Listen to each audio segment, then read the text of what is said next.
Ayan guys, good morning. Good morning. Oras na ngayon is mag-alas 7 na. Usapan namin babiyahe kami ng alas 4 na madaling araw. Pero nagising kasi ko alas 5. Tapos siya daw nagising ng alas 4. Kaso hindi niya ako ginising kasi tinatamad din daw siya magbiyahe ng ganong oras. Eh ako, tinamad din akong bumangon. Ay, sarap matulog. Nag-jacket na ako, nag-jacket pa ako eh. Ha? Nag-jacket na ako, nag-jacket. Sabi ko, kaya naman yata. Putik nung mga anong oras na yata yun. Wala ko yung sakin. Tanggal ng ano eh. Tanggal talaga ng ay labas talaga ng ano eh. Buti nga nakapantalon ako eh. Sleeping bag. Ang ganda ng playground oh. Ang daming playground dito na libre no. Pag naidala ko yung anak ko dito. Kaya nga eh. Sawang-sawa siya sa Playground na libre, walang bayad. So andito pa rin kami sa Walcha NSW. Ayan, kung mapapansin nyo, para talaga siyang ano, para siyang ghost town, lalo pag gabi na. O gabi na, kasi gabi, madilim na kami dumating kagabi. Pero para siyang ano, para siyang ghost town. Bira ka makakita ng tao sa labas. Tapos doon sa part na yun, no? Purasan ko lang. Sino? Sinuwel. Maano na talaga eh. Kumbaga, Serinyado na talaga. eksperyensado na. Papagas muna kami bago kami bumiyahe. Kasi kulang-kulang 3 oras pa yung magiging biyahe namin. Pauwi ng Tari. Buti na lang din talaga nakapag ano kami, nakapag pahinga, tulog. Diyan nga, napasarap talaga yung tulog.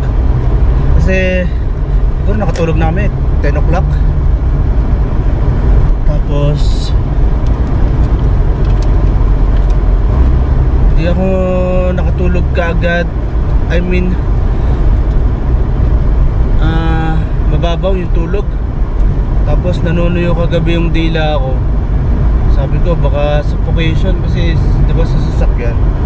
Although nakababa na bahagya yung ano,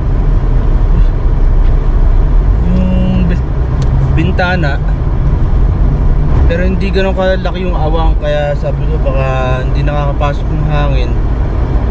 So ang ginawa ko, inano ko ulit, binabaan ko pa ng mas malaki yung awang. And then yun, nakatulog naman. Buti na lang talaga merong sleeping bag akong dinala, kasi napakalamig, grabe.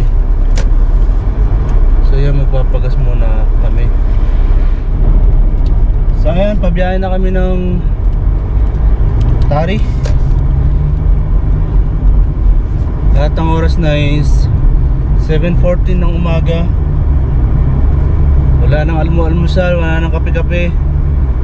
Diretso na. Pero baka mamaya minto kami kasi mahaba ang biyahe.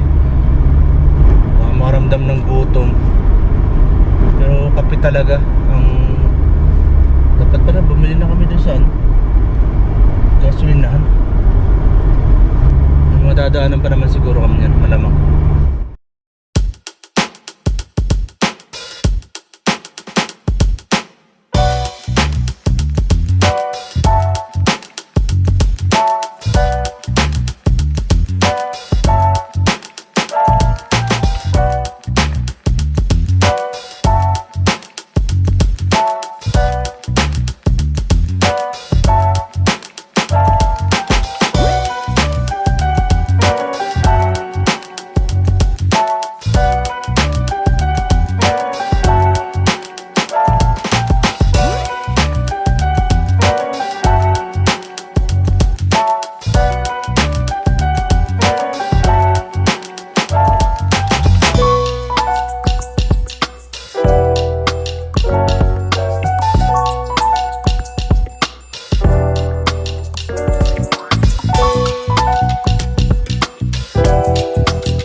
So guys, nag-stop over muna kami ni Padi Tolits.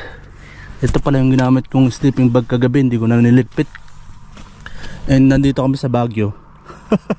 Baguio. Hindi, dito Baguio siyempre. Rotary International. So nandito tayo sa ano kayang lugar to? Tingnan nyo guys, oh, napakataas. Di pa ako nakarating ng Baguio, pero feeling ko ganito rin yung lugar. Ganito rin siguro kataas.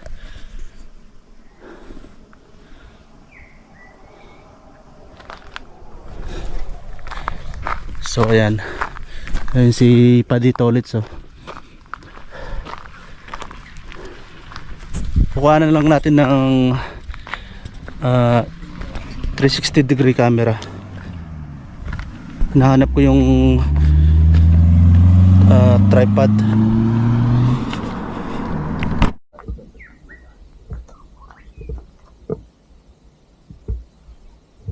We're here now in Baguio City. Pre, mali. New South Wales to pa din. New South Wales ba to? Akala ko nasa Baguio pa rin tayo eh. Taas guys, oh. Dito yan sa Baguio, New South Wales. May daan pa din, oh. May daanan. Oh, papunta yun. Ibang way nga na.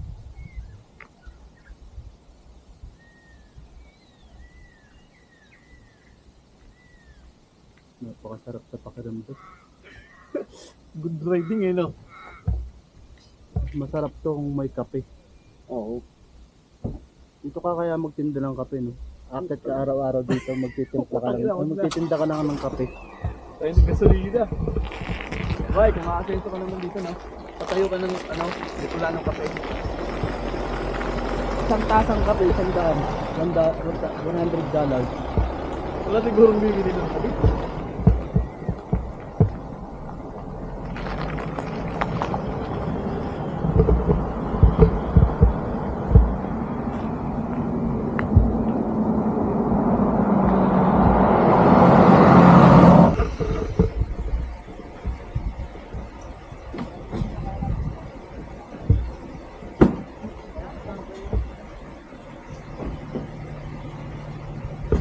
Pasuyo nga lang pa din.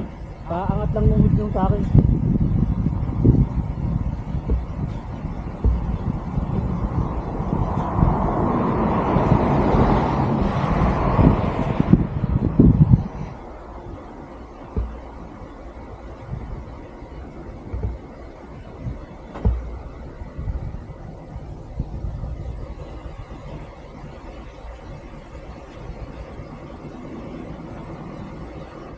So yan guys, papakita ko sa inyo yung itong viewing point dito sa hinintuan namin.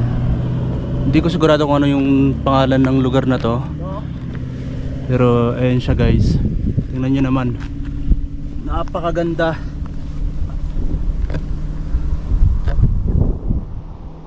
Lakas ng ulan dun pa di, oh.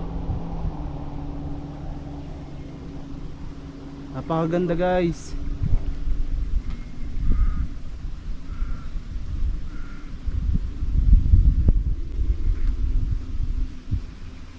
Dito tayo sa kabilang side. Natatakpo ditong isa.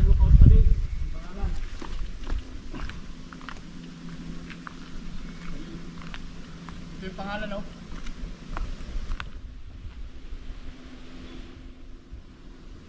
Tarzan's Pioneer Lookout. Okay. Ano? Tarzan's Pioneer Lookout. So dito daw kami sa ano? Tarzan Pioneer Lookout.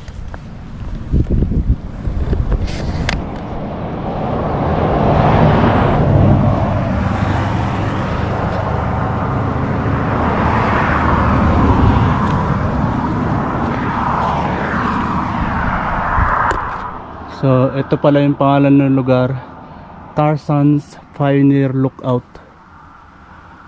a project of the Rotary Club of Gloucester.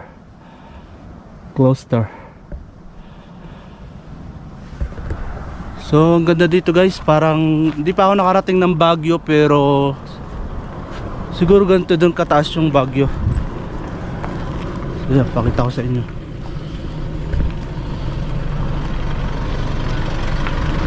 Taas. Ang taas. May daan pa dun oh. Saan kaya papunta yun? May daanan pa dun pa di oh.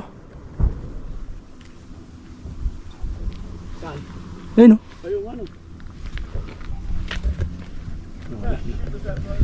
So yan si Paditolits. Si Paditolits. Tapos siya may mga nagdatingan. Nag-stop over din.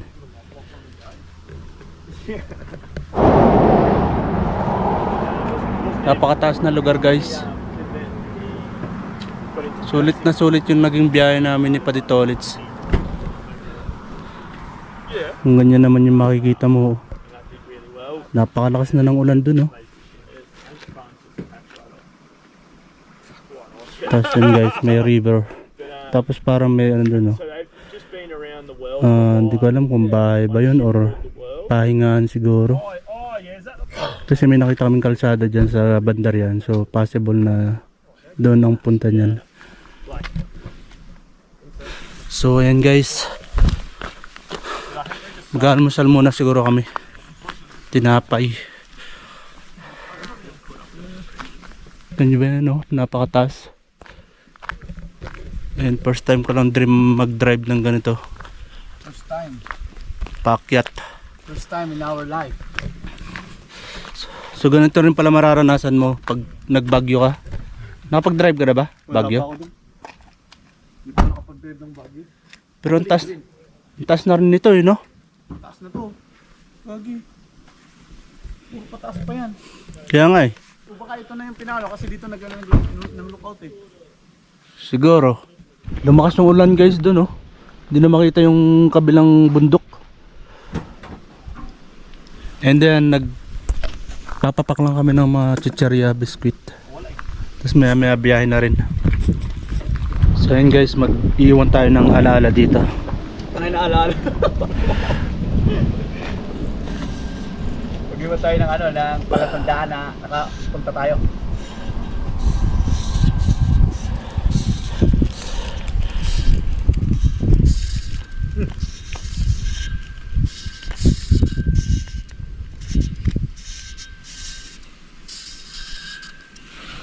Kuya Ray. Ba't parang saan? Mas matinta yan oh. So ayan, babiyahe na ulit kami. Kasi masyadong malamig dito. Masyadong malamig.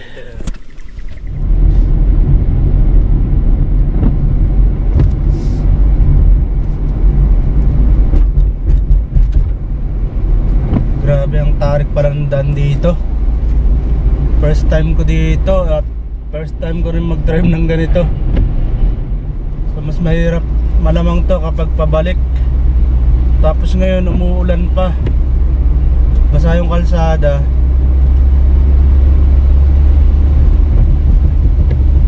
So yan, puro warning dito na kailangan mag-reduce, kailangan mo mag-low gears pag naka-automatic ka.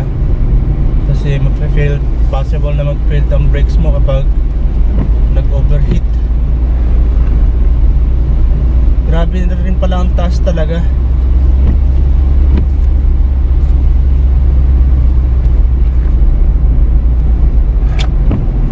Tapos puro ano pa, puro pakurbada.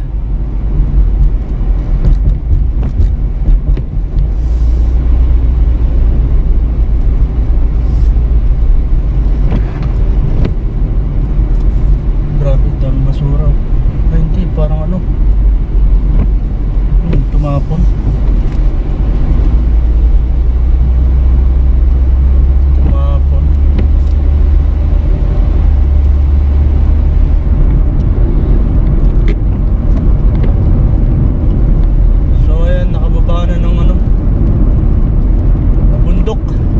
Grabe pala ang tarik.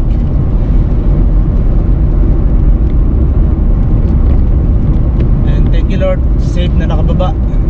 So nandito na ulit sa Patag. And then ang mapapansin nyo, umuulan. buti lang hindi ganun kalakas.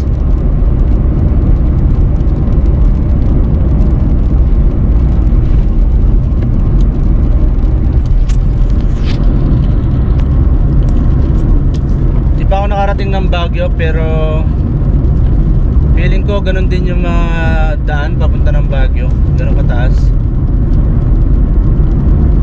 Tinanong ko rin si kaibigang Tolits kung nakarating na siya. Sabi niya hindi pa daw siya nakapag-drive ng going to Baguio, so wala siyang idea kung ganun ba kataas talaga. Ah, grabe, may nagbabike kung may aahon, no? Grabe, aahunin nila yun. Good luck. Good luck. Grabe, naka road bike, nasa ahon sila dun sa daan na yun. Good luck talaga. Saan kayang punta nun mo ngayon? Nakakamiss din mag long ride ng nakabike. Sa Pilipinas kasi yun yung trip ko, bike, long drive, long dito. Yun nga, long drive.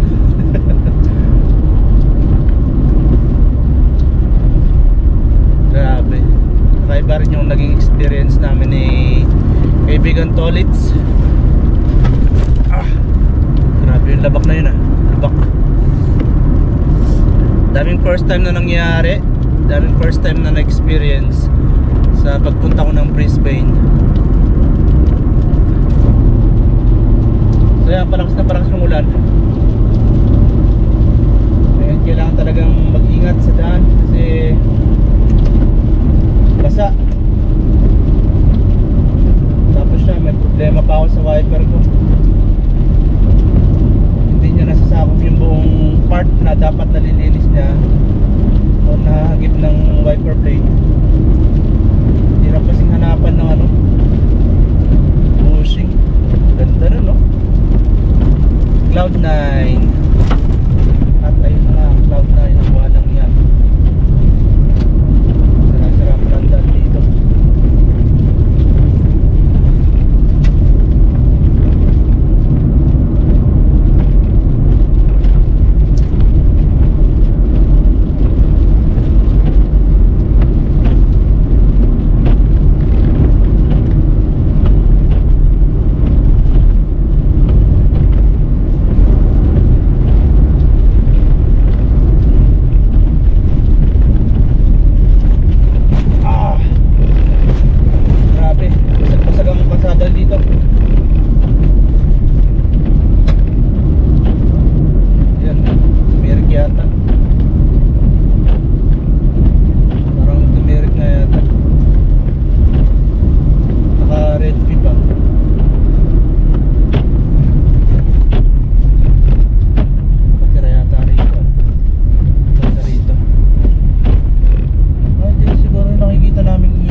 So ayun guys, kamusta?